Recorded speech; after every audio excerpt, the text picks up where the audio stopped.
Hello you beautiful people, Chachux over here, and today I want to walk you through Garden of Genesis, a level 60 dungeon in New World. Even though this dungeon is fairly doable with, I would say, a medium to high gear score, I think while we're doing this the group was around 530, 540 plus gear score. This dungeon provides and comes with two really challenging and mechanical bosses, I would say. They are interesting, they are fun, but they can be quite deadly, so beware of the bosses. We'll go through them in just a tiny bit. As you start the dungeon, you'll go through a series of easy and small mobs, up to the lower point where you want to collect the concentrated blight, which will make you move further back up to the first mini-boss of the dungeon. This mushroom big boy, he's not that deadly, he has some simple mechanics, and also he can be staggered, so easy to deal with it. Even though I said that this dungeon can be done with a lower gear score, I would recommend to start doing these dungeons only when you're watermark, so only when you can drop really higher item level gear. You mainly want to upgrade your watermark outside of the dungeons and then do the level 60 dungeons in this game, because acquiring tuning orbs for these two, for Genesis and for Lazarus, is quite hard, and it requires a lot of work to be done. And they also can provide some really juicy big loot like legendary gear, weapons, armors, or jewelry, or really nice epics. Indeed, you can get all this gear at the lower item level and then progress it up, but I would say it's a waste since currently it's really a tedious job to get these tuning orbs.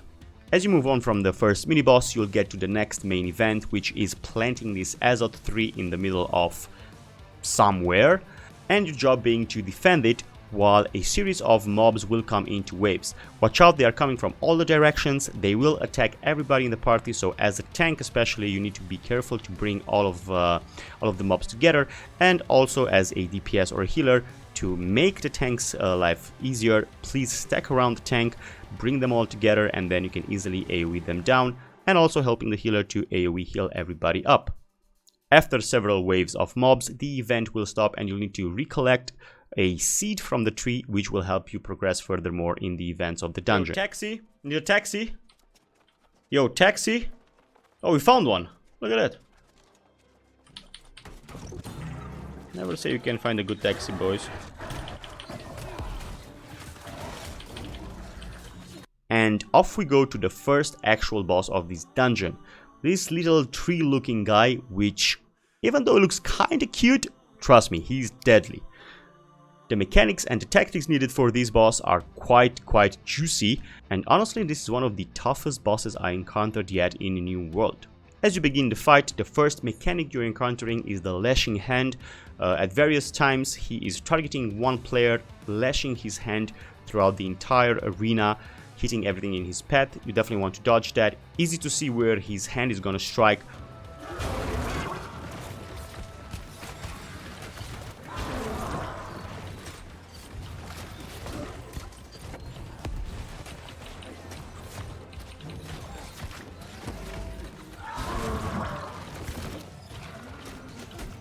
From that point, nothing much really happens until you hit the 66 HP percent pool of its HP.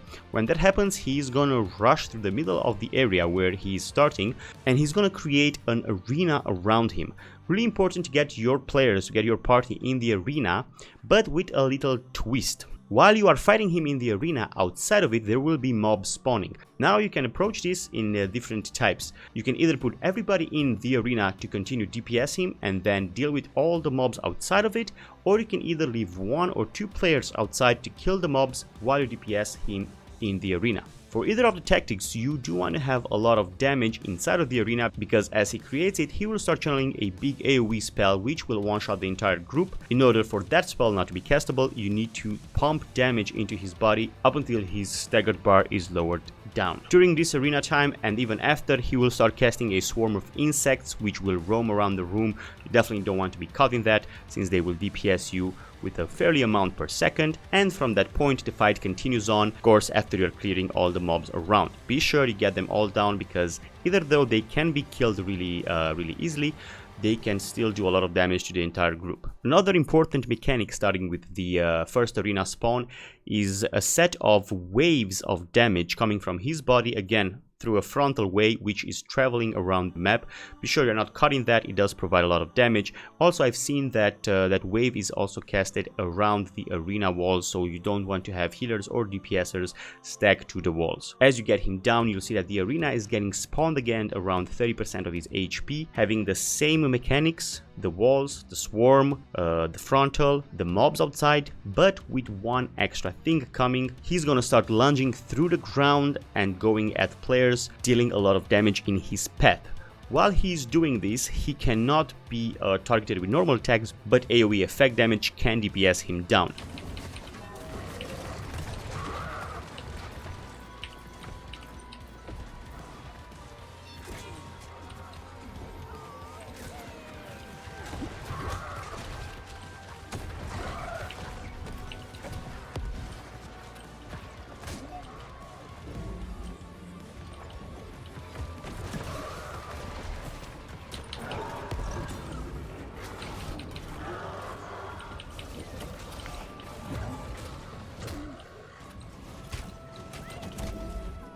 Guys behind you. From the moment that the second arena walls are getting down, you'll have to deal again with all the mobs that are spawning around it, with the boss lunging all over the place, frontal attacks, and well, that's about it.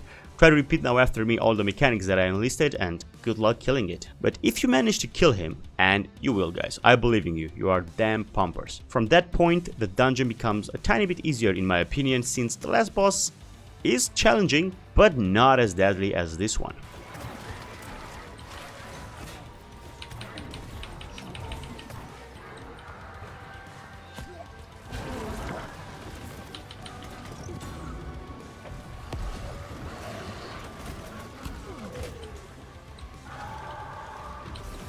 Watch out, frontal.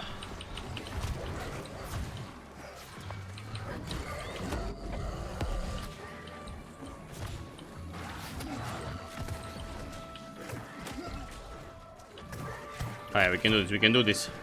Let's go.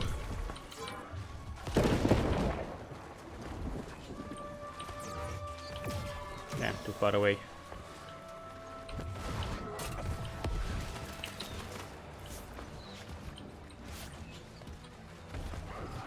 We can do this. Behind this boss there is a shrine which needs to be lighted with an Azad staff, and once it's lighted, one of the players should get the flame and either keep it throughout the entire next part, either drop it, help the group kill everything in their path, and then pick it up again. Honestly, I would recommend one player to always keep it and kinda AFK until the entire group cleans it up, so you don't have to run back and forth. At this point you will run back to the lower part from the beginning of the dungeon, where you will find some walls which can be burned down with that torch, and also in order to get to the last boss you'll need to place the torch in the next pedestal. This torch also provides you access to an elite mob which you can find at the shrine before the first boss. Once you clear your way with the torch and defeat the elite archer at the end of the run, you will have access to the last boss of this dungeon. This beautiful plant should not be watered, but should be cut down from its roots. Mechanical wise, she has a variety of spells, some of them being quite deadly to one-shotting the entire group. First of all, it's quite heavy on the tank. As you can see, as a tank you get quite a good amount of damage. She has some normal swipe attacks and then a big face plant attack, I would say. As a tank you can either take that face to face or you can dodge that. I would definitely recommend to dodge it since she's hitting quite hard and it will deplete your stamina or even your HP. While doing all this, she's also gonna spawn some blobs which are rotating in a circular way. Just dodge the blobs, don't be in the blobs. Again, damage per second from time to time. Also, she has this frontal scream, easy to dodge, just beware where the tank is facing at or where she's turning around. Even a more deadly mechanic to all this is her spit. Basically, at given times she's gonna target a player and create a big poisonous pool around him at his location. So that player needs to move to an edge of the arena, place the pool of poison over there, and be sure not to stand in it because the damage ticks will get you down fast. During the fight, she's gonna throw these boulders at players, which again, they need to be positioned tactically because they will help you evade her one-shot mechanic. After 4 boulders are being thrown and spawned, she will create a big AoE blast of damage. In order to avoid it, all you have to do is to run behind the boulder. As I mentioned before, really important where you position her speed, so be aware that you should not place that speed behind the boulder so the entire team can hide behind it. Everybody can go behind one boulder, she's gonna destroy all of them in her process, in her blast, but it doesn't matter how many you are behind one or 5. So as long as you place at least one of them in a good position, you are good to go. One of her last mechanics, which is quite fairly avoidable, is when she goes down into the ground, she's gonna start creating some waves which you can easily dodge, spiking once or twice through the ground. Just watch her position where she's running away, and also kill the 2 mobs that she spawns really fast. On paper, this boss does not look that deadly, but all of these combinations of mechanics can make it quite difficult for the group if you're not aware where she's facing or where the players are positioning all the other stuff. Be aware, watch out, don't kill yourself, and really important, don't kill your teammates if you want to succeed. Maximum focus, I cannot die anymore.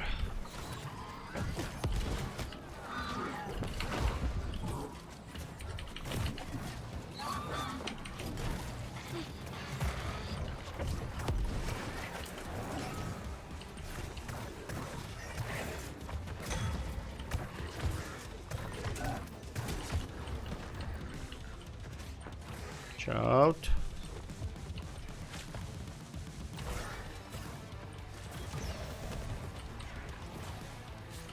Stop traveling me. Oh shit, she does the AoE.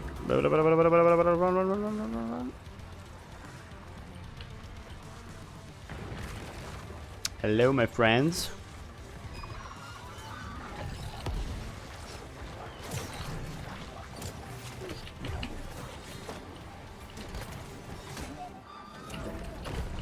Got it. No more bashing the tank's head, bish.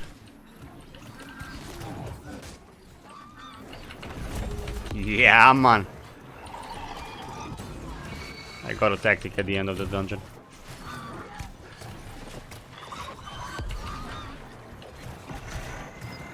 Oh, big AoE. Run, run, run, run, run, run, run. Boom! Tiny fit. A really tiny fit, boys.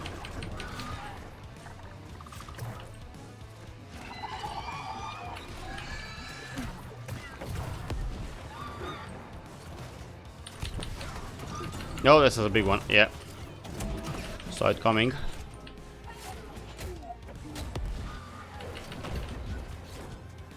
Yeah, we got this, come on.